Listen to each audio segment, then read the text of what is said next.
السلام علیکم ورحمۃ اللہ وبرکاتہ۔ دوستو، امید ہے کہ آپ تمام حضرات خیر و عافیت سے ہوں گے۔ تو دوستو، اللہ تعالیٰ سے دعا ہے کہ اللہ تعالیٰ آپ کو ہمیشہ خوش رکھے۔ تو دوستو، آئیے ایک نیا ویڈیو کے ساتھ میں آپ کے سامنے حاضر ہوں۔ یہ ویڈیو مفتی طارق مسعود صاحب کا ہے۔ اس ویڈیو کا عنوان ہے کہ اپنے گھر کے عورتوں کو تبلیغ میں لے کر جاؤ ورنہ کیا ہوگا؟ تو آئیے ہم مفتی صاحب سے سنتے ہیں۔ تو آئیے اس ویڈیو کو شروع کرتے ہیں۔ اور میں آپ کو ایک بات بتاؤں، اگر آپ نے اپنے گھر والوں کو مستورات کو تبلیغ میں وقت نہیں لگایا نا، تو یہ زمانہ اتنا خطرناک آ رہا ہے کہ اگر اپنے گھر والوں کو آپ نے دین پہ نہیں لگایا تو اب جو فیوچر آ رہا ہے نا، یا تو کوئی مکمل بے دین ہوگا یا مکمل دیندار ہوگا۔ بیچ کے لوگ مارکیٹ سے کیا ہو رہے ہیں؟ شارٹ ہو رہے ہیں۔ پہلے مردوں میں بھی عورتوں میں بھی تھوڑا سا دین تھوڑی سی بے دینی وہ قابل برداشت تھا۔ اب جو نیا زمانہ آ رہا ہے نا، جو بے دینی کی طرف جا رہا ہے وہ مکمل برباد ہو رہا ہے۔ فحش فلمیں، زنا اور یہ سب کچھ، یعنی ساری حدود ختم ہو رہی، اور جو دین کی طرف آ رہا ہے وہ مکمل آ رہا ہے۔ تو میں نے تجربے کے بعد میں یہ کہہ رہا ہوں، خواتین کے لیے دین سیکھنے کا، دیکھو دین سیکھنے کے دو چیزیں ہیں دین سیکھنے میں۔ ایک ہے علم تو مدرسۃ البنات میں ملے گا، یا علماء کی تقریروں میں ملے گا، یا کتابیں پڑھ کے ملے گا۔ ڈاکٹر اسرار رحمۃ اللہ علیہ کے بھی درس قرآن بڑے جاندار ہوا کرتے تھے۔ تو یہ ساری چیزیں تو آپ کو مختلف ذریعوں سے مل جائیں گی، لیکن موٹیویشن نہیں ملتی، عمل کی توفیق نہیں ملتی کہ معمولات پہ آ جائیں، صبح تلاوت، شام کو تلاوت۔ وہ میرے بیان سے بھی مشکل ہی ملے گی آپ کو۔ نظریے ٹھیک ہو جائیں گے، تھوڑی بہت موٹیویشن ملی ہے، بہت سے لوگوں نے داڑیاں رکھ لیں، بہت سے لوگ نیک بن گئے الحمدللہ۔ پراپر اگر آپ چاہتے ہو نا معمولات پہ آ جاؤ، تو آپ کو چند دن کے لیے اپنے آپ کو اس ماحول میں ڈالنا پڑے گا، اور وہ تبلیغ کے علاوہ کوئی راستہ، یعنی سیف راستہ نہیں ہے تبلیغ کے علاوہ کوئی، اتنا سیف جتنا تبلیغ کا راستہ ہے۔ تو اپنے گھر کی مستورات کو جماعت میں لے کے نکلو، پھر اس کی برکتیں دیکھنا گھر میں۔ صبح صبح آپ کی بیگم قرآن پڑھ رہی ہوگی، آپ کو اتنا اچھا لگے گا۔ ابھی کیا ہوتا ہے، صبح صبح اٹھی بھی نہیں ہوتی، اٹھتی 12 بجے، کیونکہ رات 2 بجے تک ٹک ٹاک پہ بیٹھی ہوئی ہوتی ہے، وہ فیشن ڈیزائن اور یہ سب چیزیں دیکھ رہی ہوتی ہے۔ یہی ہوتا ہے نا، 3 بجے جا کے سو رہی ہیں، کیونکہ لوگ کہتے ہیں یار بستر پہ لیٹنے کے بعد تو موبائل دیکھنے کا مزہ آتا ہے۔ دیکھتے رہتے ہیں 2 3 4 گھنٹے، تہجد سوال ہی پیدا نہیں ہوتا۔ فجر بھی گئی، 12-1 بجے سو کے اٹھ رہی ہیں، پھر ان کو پتہ نہیں خیال آ رہا ہے، پھر موبائل دیکھا، کوئی نئی ڈیزائن کی مہندی آئی ہوئی ہے، کوئی یہ آیا ہوا ہے، کوئی گھر میں برکت ختم۔ جب آپ گھر جاؤ گے آپ کو لگے گا بیگم دوپٹے میں بیٹھ کے قرآن پڑھ رہی ہے، خدا کی قسم آپ کو ایسا لگے گا جیسے آسمان سے سکون اتر رہا ہے۔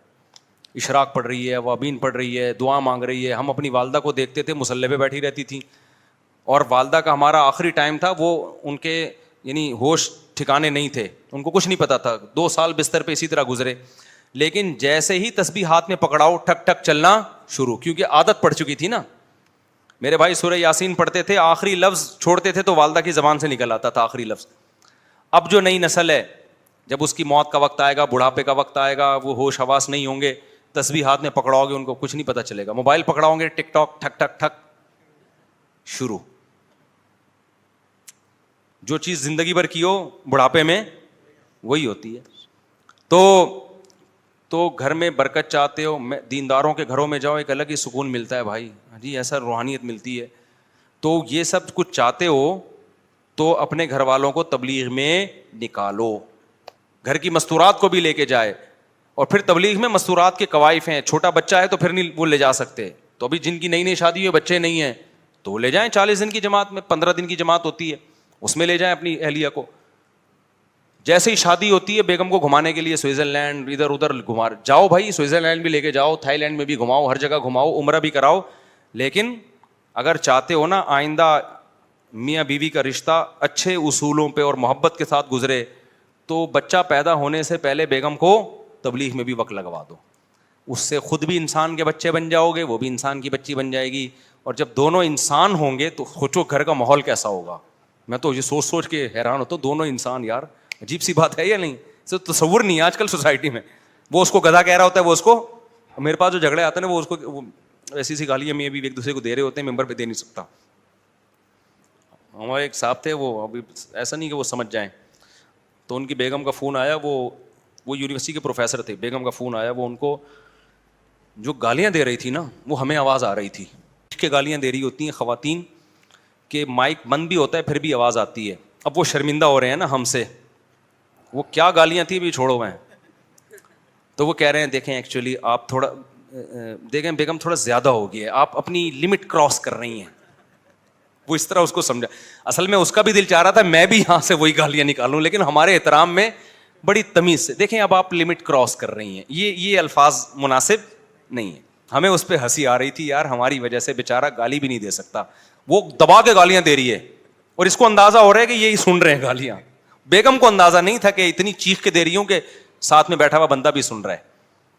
تو وہ یہ کہہ رہے ہیں دیکھیں آپ لمٹ کراس کر رہی ہیں, آپ دیکھیے کہ یار اتنا نیک شریف آدمی, اتنا سلجھا ہوا آدمی ادھر سے گالیاں دے رہی ہے اور یہ کہہ رہے دیکھیے آپ اپنی لمٹ کیا کر رہی ہیں. بیگم یہ زیادتی ہے, یہ کیا ہے, یہ زیادتی ہے. تو تبلیغ میں لے جاؤ بھائی کچھ دن, تو یہ انشاءاللہ گالیاں والیاں بھی ٹھیک ہو جائیں گی. اللہ رسول کی بات ہوتی ہے, تبلیغ میں ٹریننگ دی جاتی ہے, خواتین کو اونچی آواز سے بات نہیں کرنی, نیچے بیٹھ کے تعلیم کرنی ہے, اوپر نہیں بیٹھنا, تواضع سکھائی جاتی ہے. تو 3 دن لگاؤ گے پتہ چلے گا, ماحول تبدیل ہوگا, پھر خرابی آنے لگی دوبارہ چلے جاؤ.